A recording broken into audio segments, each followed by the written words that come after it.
Hey everyone, welcome to another Vividly Violin video. Today we are going to be talking about fast passages and the principles that we can use to help conquer them. So I got a comment asking how do I tackle the fast passage work in Lalo.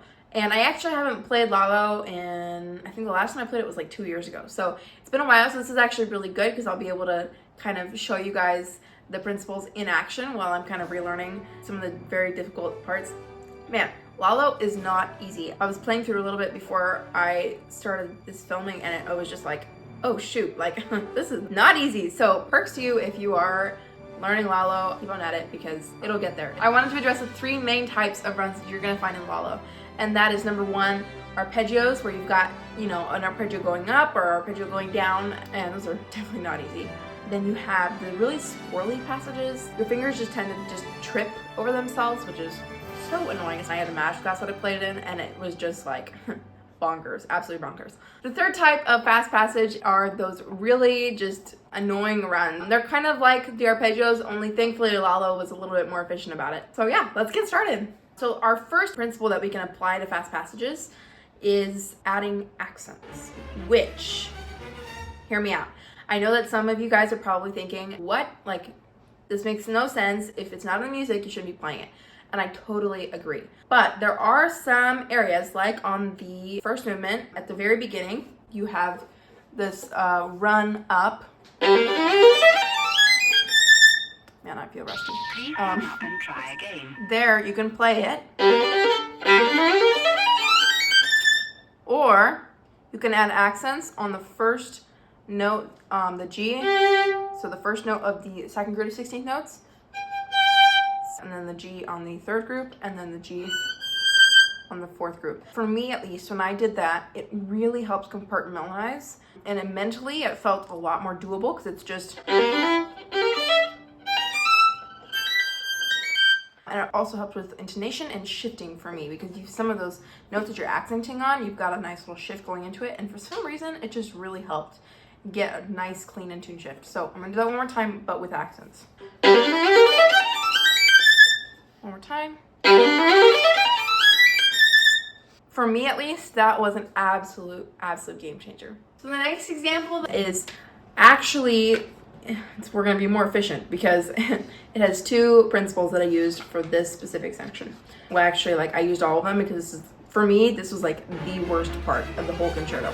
And this is first movement at the very, very, very end. So, well, getting very close to the end. It's measure, let me look at my music, 238 through 247, 246. Oh my word, that part, played that part in a math class and it just destroyed me. So I'm gonna play it through right now and let's hope. I haven't played it in a long time, so let's hope that it goes well and that my practicing paid off, and then I'll talk through some of my principles that I used to help figure it out. I'm gonna start at 237.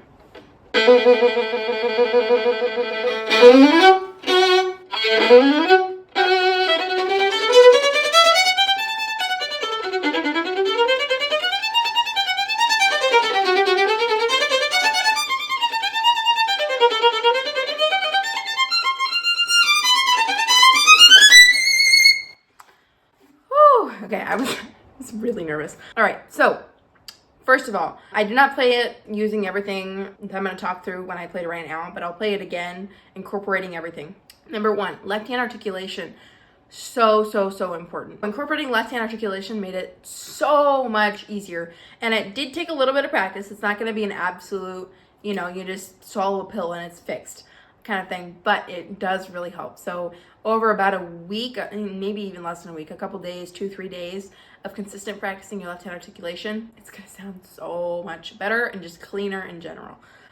So when I talk about left-hand articulation, if you don't understand what that means, no worries. This is where I really learned the full definition of the phrase. So basically, you have right-hand articulation, which is like spiccato, staccato, or it's just articulating the notes, using the right hand and the bow on your fingers. Left-hand articulation is dropping in a way that articulates the notes. So instead of just playing,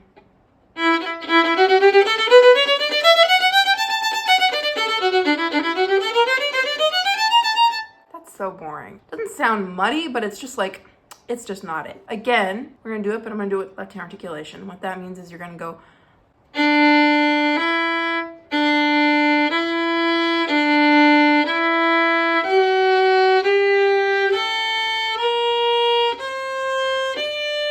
You can almost hear that little plop, and it's pushing your finger with force. Not necessarily, you don't want to like force it down, but you want to just have a lot of energy in your finger. So I'm gonna play it again, but with left hand articulation.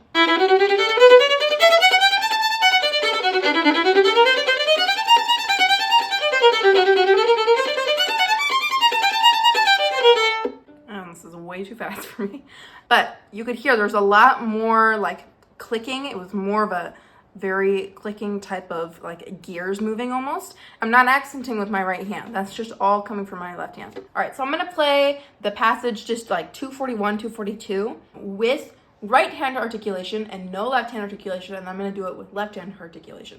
So you can kind of see the difference between the two. So this is with right hand articulation. So I'm kind of articulating each note, and they come out very clearly because of the way that I'm using my right hand and my bow to facilitate the clarity. There you go. When you do left hand articulation, the good thing about it that I love is that because you're articulating with your left hand, it allows and it gives your right hand the freedom to do different bow strokes. So instead of having it to sound like this, I can go,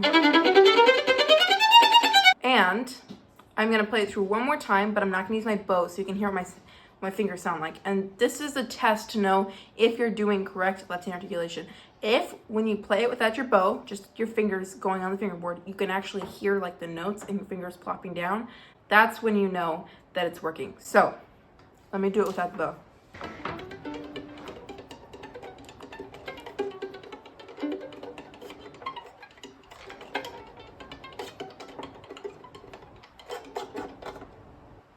Obviously, you can't really hear the top E string stuff, but I don't know if it comes through the camera, but I can hear it light as day, clear as mud. You get the idea. So that passage for me was an absolute killer. It was like murder, but using left hand articulation really helped me. Another thing that super helped me was not rushing.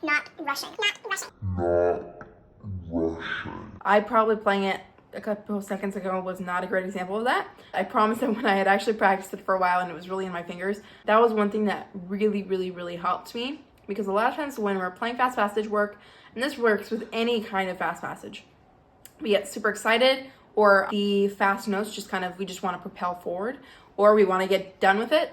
And a lot of times us trying to get done with it, or we're super excited, that actually makes us mess up more. So playing this section,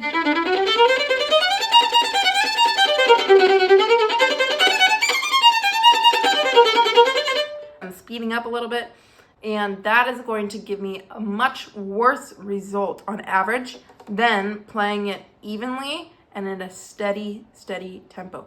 And in these places, a lot of times, not every time, but a lot of times, you actually have room to even slow down a hair. Not a lot. You can't slow down a full like 5 metronome clicks, but usually you've got a little bit of space where you can just take it really beat on the beat. Don't get on the front of the beat, just stay on the beat or on the back of the beat. And another really cool thing about making sure that you don't rush is a lot of times not rushing during a part will actually make it more exciting, which seems counterintuitive because I always thought that speeding up would make it like more passionate, more exciting. Actually, a lot of times people can hear every single note. It makes it seem more intense, which is really cool, and it's good for us. So one of the really good ones for making sure that you have everything even, because that was a big struggle for me. Getting every note super even was rhythms. So I used rhythms, oh my word. If you talk to my mom, she will be like, I only ever heard this part in rhythms because I practiced it so much. Short, long, long, short. If you don't know what rhythms are, not a problem. Rhythms are when you take a passage like this, where you have 16th notes or, whatever, and you go long, short, long, short. And then you reverse it and you go short, long. So And you do that progressively, and you can get faster, you can do it slower, you do it as many times as you need to, and then once you're done, each note will be so much more even. So practice it long, short, short, long. You do that as many times as you need to. And you'll find that your playing and your fast passages will become so much more even, and it's really a lifesaver. All right, so the last technique for this whole Lalo, and this is something that I use obviously in all of my pieces, in my Sibelius, my Tchaikovsky, my Bruch, everything. This technique has helped me so much. I actually used it a lot when I did Saint-Saëns Introduction Rondo Capriccioso. Right, yeah, Rondo Capriccioso. Yeah, I always get so confused with that name. And that technique would be anchor notes. So anchor notes are less of a actual playing thing. You're not going to actually hear them when you are playing, but they are a huge help, and they're more, I would say they're more on the mental side. They're like mental game, not as much accenting something. So basically an anchor note is an accent, like what I talked about in the first one, where you have the